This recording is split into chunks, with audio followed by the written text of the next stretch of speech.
Good morning, Colombia.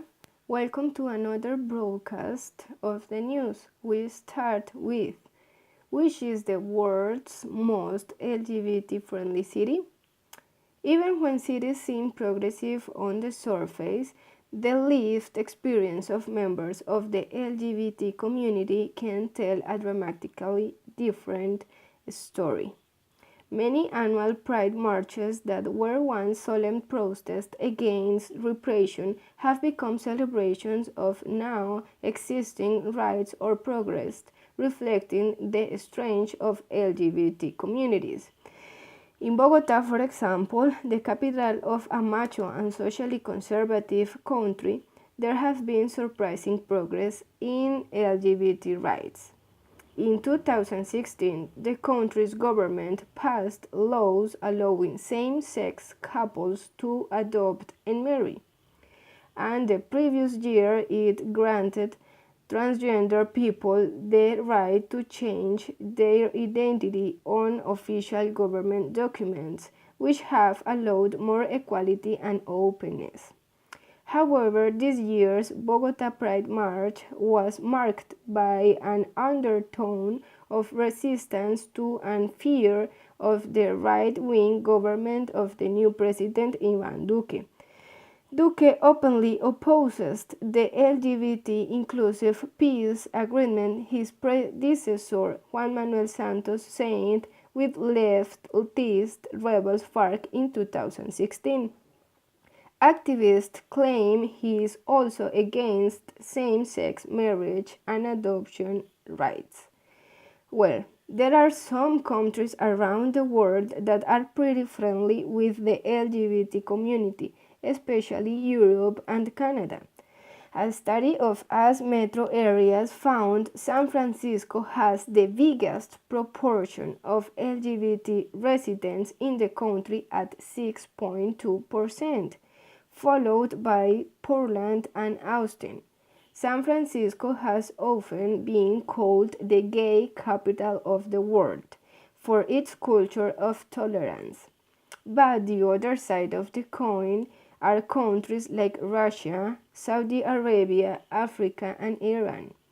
The good news is that things are happening around the world, and there is a significant policy progress in different places for LGBT communities.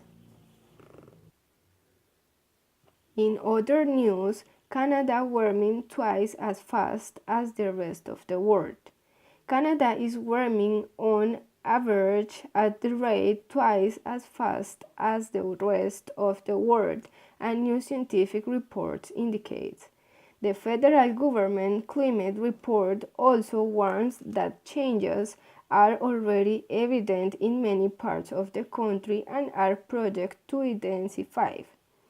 Canada's Arctic has seen the deepest impact and will continue to warm at more than double the global rate. The report suggests that many of the effects already seen are probably irreversible. The largest temperature increases have been seen in the north, the Fraser, and in the northern British Columbia. The effects of global warming on Canada's environment include more extreme weather. Hotter temperatures could mean more heat wave and higher risk of wildfires and droughts in some parts of the country. Oceans are expected to become more acidic and less oxygenated, which could harm marine life. Parts of Canada's Arctic Ocean are projected to have expensive ice-free periods during summer within a few decades. A rise in sea levels could also increase the risk of coastal flooding, and more intense rainfall could cause problems with flooding in urban centers. What caused Canada's warming? Canada's rapid warming is due to a number of factors, including a loss of snow and sea ice, which is increasing the absorption of solar radiation and causing large surface warming than in other regions, according to the report. Finally, Venezuela at least 4 dead and hundreds injured in border standoff. At least 4 people have been killed and hundreds injured in a wave of violence that convulsed Venezuela's border regions on Saturday, as opposition activists tried to defy a government ban to bring food and medical supplies into the country. 3 trucks of aid caught fire as they approached the first border checkpoints at the Santander and Simón Bolívar bridges, connecting Venezuela to Colombia.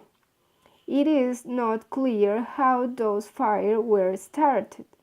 There were injuries on both sides of the crossing, with Colombian authorities reporting at least 285 wounded. Humanitarian aid is much needed in a country racked by hunger,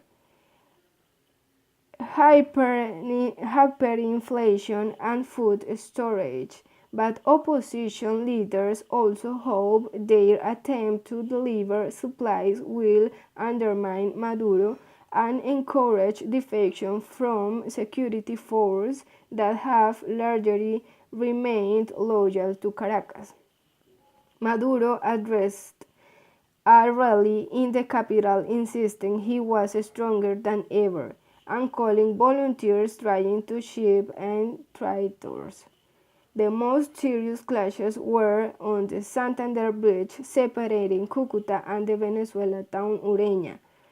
Their volunteers escorted aid trucks up to a security cordon but were pushed back by rubber bullets and tear gas, while gangs loyal to Maduro and opposition supporters threw stones at each other. Humanitarian aid didn't reach the Venezuelan population, and as a result of this, many people were injured. Those are the news for today. Thank you.